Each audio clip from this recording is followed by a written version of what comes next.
قتل ایک قانون بھی ایسا نہیں ہے کہ جس کے جملے سے تم بچ جاؤ، بلکہ ہر قانون ایسا ہے کہ جس کو اس سے کئی گنا زیادہ تم سخت پاؤ گے۔ اللہ کے کوئی قانون ایسا نہیں ہے کہ جس سے جملے سے تم بچ جاؤ۔ وما هو بالحزن، اور یہ نہ ہو کہ دنیا میں تم جب بھی قرآن اور حدیث اور کسی ایسی بات کو سنتے تو تم ہنسی میں اڑا دیتے، اس بات کو بھول جاتے۔ وما هو بالحزن انہم یکیدون کیدا، بے شک وہ کافر پرفریب تدبیروں میں لگ جاتے تھے۔ قرآن کی آیات سن کر یا حدیث سن کر یا دین اللہ کا کلام سن کر وہ لوگ انہم یکیدون کیدا، وہ بے شمار آگے پیچھے کی باتیں الجھا سلجھا کر راستہ نکلنے کے سچویشن راستہ بھی ڈھونڈ لیتے تھے کہ اس طرح ہماری بخشش ہو جائے گی، اس طرح ہم بچ جائیں گے، اس طرح ہمارا معاملہ سیدھا ہو جائے گا، اس طرح ہم ٹھیک ہو جائیں گے۔ پھر فرمایا وَعَقِیدُ کَیْدًا، اور اپنی اللہ کی جب وہ بندہ دنیا میں کافر منافق یا کوئی بھی جب وہ اپنی تدبیر کر رہا تھا، اپنی سوچ کر رہا تھا، تو اللہ فرماتا ہے اِنَّهُمْ يَكِیدُونَ کَیْدًا وَأَکِیدُ کَیْدًا، اللہ بھی اس بندے کے بارے میں ایک معاملہ سوچ رہا تھا، ایک ترکیب بنا رہا تھا، ایک ایسا معاملہ دیکھ رہا تھا، اللہ اس بندے کے بارے میں کھڑا کر رہا تھا کہ وہ بندہ دنیا میں اپنی عزت، اپنی نفسی خواہشات کے لیے بھاگ رہا تھا اور اپنی سوچ کے مطابق گزر رہا تھا۔ اللہ تبارک و تعالیٰ اس بندے کے لیے آخرت میں عذاب اور اس کے فریب کا حساب بھی بنا رہا اسی لمحے جب وہ اپنی زندگی گزار رہا تھا۔ پھر فرمایا فَمَهِّلِ الْكَافِرِينَ أَمْهِلْهُمْ رُوَيْدًا، بس آپ کافروں کو مہلت دے دیجئے۔ جس طرح ایمان والا اگر کوئی بندہ برائی کرتا ہے اللہ کی حدیث میں تو اس کو مہلت دی جاتی ہے، اسی طرح کافروں کو یہاں کو دیا، برے آدمی کو مہلت مل جاتی ہے، برے آدمی کی کامیابی بھی ہو جاتی ہے برائی میں۔ اگر اس کے اندر ایمان ہو تو پھر کہیں نہ کہیں اس کو جھٹکا لگتا ہے، اگر ایمان نہ ہو تو برا آدمی اپنے فتنے میں اپنی برائی میں کامیاب رہتا ہے، اس کو کامیابی، ظاہری کامیابی اس کو مل جاتی ہے، اپنی سوچ و فکروں میں کامیابی مل جاتی ہے۔ فَمَهِّلِ الْكَافِرِينَ أَمْهِلْهُمْ رُوَيْدًا، اللہ تبارک و تعالیٰ اس کو ڈیل دیتا رہتا ہے، وہ بندہ ڈیل لے کر یہ سمجھتا ہے کہ میں کامیاب ہوں، اللہ اس کو برائی میں کامیابی دے دیتا ہے، فحاشی میں کامیابی دے دیتا ہے، چھوڑ دیتا ہے، ڈیل دے دیتا ہے، کامیابی تو اس کی شیطان کے ساتھ ہوتی ہے، لیکن اللہ اس کو گرفت نہیں کرتا، اس کے اوپر چھوڑ دیتا ہے۔ جب اللہ اس کو چھوڑ دیتا ہے وہ بندہ سوچتا ہے کہ اللہ بھی میرے ساتھ ہے،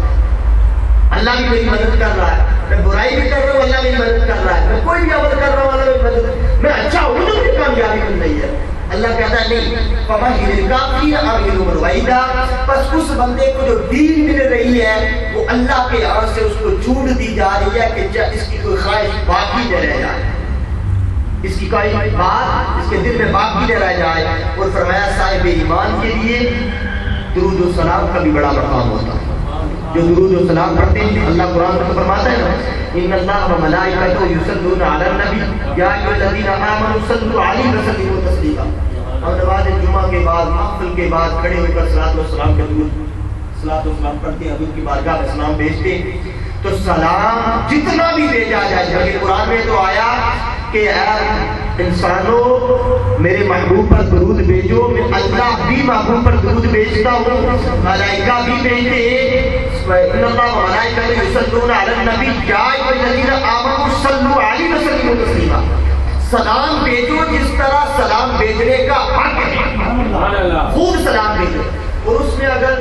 آدمی محفل میں کسی جگہ پر اگر کھڑے ہو کر صلاۃ و سلام پڑھتا ہے تو اس میں معمولی بات نہیں ہے، یہ بڑے درجے والی بات، یہ بڑے افضل ترین مقام ہے کہ حضرت نبی صلی اللہ علیہ وسلم پر درود و سلام پڑھ رہا ہے آدمی، اگر جمعہ کے بعد پڑھتے ہیں، محفل کے بعد پڑھتے ہیں، ویسے بھی لوگ پڑھتے رہتے ہیں، سلام بھیجتے ہیں، تو سلام کا اتنا بڑا رتبہ ہے کہ اللہ نے فرمایا اس طرح سلام بھیجو جس طرح سلام بھیجنے کا حق ہے، درود بھی پڑھو اور سلام بھی بھیجو اس طرح جس طرح حق ہے سلام بھیجنے کا۔ اور یہاں پر حضرت ابا بن کعب رضی اللہ تعالیٰ آپ فرماتے ہیں کہ میں نے حضور سے پوچھا کہ میں آپ پر کثرت سے درود پڑھتا ہوں، حضور میں کتنا وقت درود بھیجا کروں؟ حضور نے فرمایا کہ آپ کتنا وقت پڑھ سکتے ہو؟ انہوں نے کہا کہ میں درود کے لیے 24 گھنٹے میں یعنی کہ 4 گھنٹے میں درود پڑھتا ہوں۔ ایک حصہ درود کے لیے وقف کر دیتا ہوں، باقی حصہ میں اپنے دنیا کے کام کرتا ہوں۔ حضور نے فرمایا بہت اچھا ہے، اگر چاہو تو اس سے زیادہ کرنا۔ آپ نے فرمایا حضور میں 2 حصے درود و سلام پڑھا کروں گا، باقی وقت میں باہر گزار دیا کروں گا اور معاملات میں۔ حضور نے فرمایا بہت اچھا ہے، لیکن اگر چاہو تو اس سے بھی زیادہ کر لو۔ 4 حصے تھے، 2 حصے کا درود کے لیے رکھتا ہوں، 2 حصے باقی بچتے ہیں۔ حضور نے فرمایا اس 2 حصوں سے بھی درود و سلام کو زیادہ کر ڈالو۔ صحابی فرماتے ہیں حضور میں 3 حصے درود و سلام پڑھا کروں گا اور باقی 1 حصہ جو ہے وہ باقی کاموں میں مشغول کر دوں گا۔ حضور نے فرمایا اگر چاہو تو سارے کا سارا وقت درود و سلام پڑھتے رہا کرو۔ حضرت ابا بن کعب رضی اللہ عنہ ترمذی نے اس حدیث کو بیان کیا ہے۔ آپ فرماتے ہیں پھر اس کے بعد اس تکفی ہما کا ویغفر لکم ذنب، آپ فرماتے ہیں کہ تم جب بھی دنیا کے اندر اللہ تبارک و تعالیٰ کے محبوب پر کثرت سے درود بھیجو گے، اللہ تمہاری زندگی کے سارے گناہ معاف فرما دے گا۔ پھر اسی طرح دوسری روایت بھی کرتے ہیں کہ آپ فرماتے ہیں کہ اللہ تبارک و تعالیٰ نے درود و سلام کا یہ مقام بھی رکھا ہے کہ جب آدمی نماز پڑھتا ہے تو نماز جب آخر میں جاتا ہے تو آخر میں اللہ تبارک و تعالیٰ نے نماز میں درود و سلام کو رکھ دیا کہ ساری نماز پڑھنے کے بعد جب تم آخر پر پہنچاؤ نماز کا درجہ لینے کے لیے، ثواب لینے کے لیے، تو اس وقت تم میرے محبوب پر درود و سلام بھیجو، ساری عبادت تمہاری قبول ہو جائے گی، تمہارا نماز پڑھنا قبول ہو جائے گا۔ پھر آپ فرماتے ہیں اسی طرح حضور نبی کریم صلی اللہ علیہ وسلم کے حوالے سے کہ آپ پر جتنے بھی احباب دنیا میں درود و سلام بھیجتے ہیں اللہ تبارک و تعالیٰ ان کے گناہوں کو معاف فرما دیتا ہے۔ پھر تیسری روایت کرتے ہیں حضرت جریر رحمۃ اللہ علیہ، آپ فرماتے ہیں کہ حضور نبی کریم صلی اللہ علیہ وسلم نے فرمایا کہ صلو علیہ فإن الصلاۃ علیہ ذکرتکم، کہ مجھ پر درود پڑھا کرو، بلا شبہ مجھ پر تم میں سے جو بھی شخص درود بھیجتا ہے مجھ پر ایک ملائکہ اس درود کو لے کر آتا ہے، اس کی حاضری ہو جاتی ہے۔ پھر اسی طرح حضرت ابن عباس رضی اللہ تعالیٰ آپ فرماتے ہیں کہ حضور نبی کریم صلی اللہ علیہ وسلم نے فرمایا کہ جو مومن جمعہ کی رات 2 رکعت اس طرح پڑھے کہ ہر رکعت میں 25 مرتبہ سورۃ اخلاص پڑھے، پھر اس کے بعد مجھ پر درود و سلام بھیجے، اللہ تبارک و تعالیٰ اس بندے کو 1 ہفتے میں میری خواب میں میری زیارت نصیب فرمائے گا۔ میں حضرت ابن عباس رضی اللہ تعالیٰ سے امام طبرانی نے المعجم میں سے مسلم میں سے ترمذی میں اس حدیث کو بیان کیا گیا کہ حضور نے فرمایا کہ جو بندہ 25 مرتبہ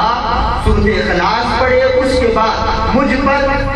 1000 مرتبہ، ایک روایت میں آتا ہے کہ 500 مرتبہ درود و سلام بھیجے، اس بندے کو 1 ہفتے کے اندر میری زیارت خواب میں نصیب ہو جائے گی۔ پھر اسی طرح دوسری حضرت ہریرہ رضی اللہ تعالیٰ سے مروی ہے کہ جس نے مجھ پر 1 مرتبہ درود پڑھا اللہ تبارک و تعالیٰ اس پر 10 رحمتیں نازل فرما دیتا ہے۔ حضرت انس بن مالک رضی اللہ تعالیٰ سے آپ فرماتے ہیں کہ حضور نے فرمایا جو شخص مجھ پر 1 بار درود بھیجے اللہ تبارک و تعالیٰ اس پر 10 رحمتیں نازل فرمائے گا اور اس کے 10 گناہ بھی معاف فرما ڈالے گا۔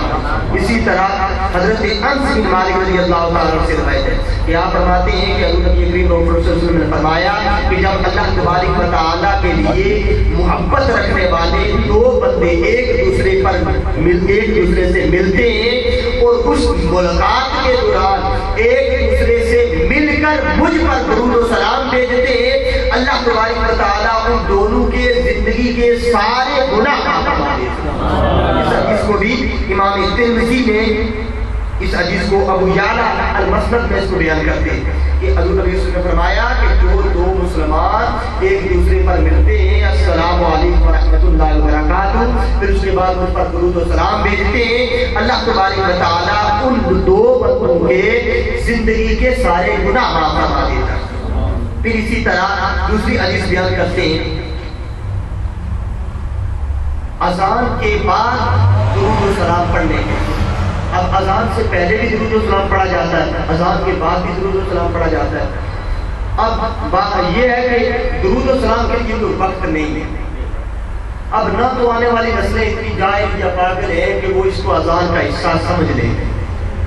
لیکن زیادہ صحیح قول کے مطابق اذان کے بعد ہی درود و سلام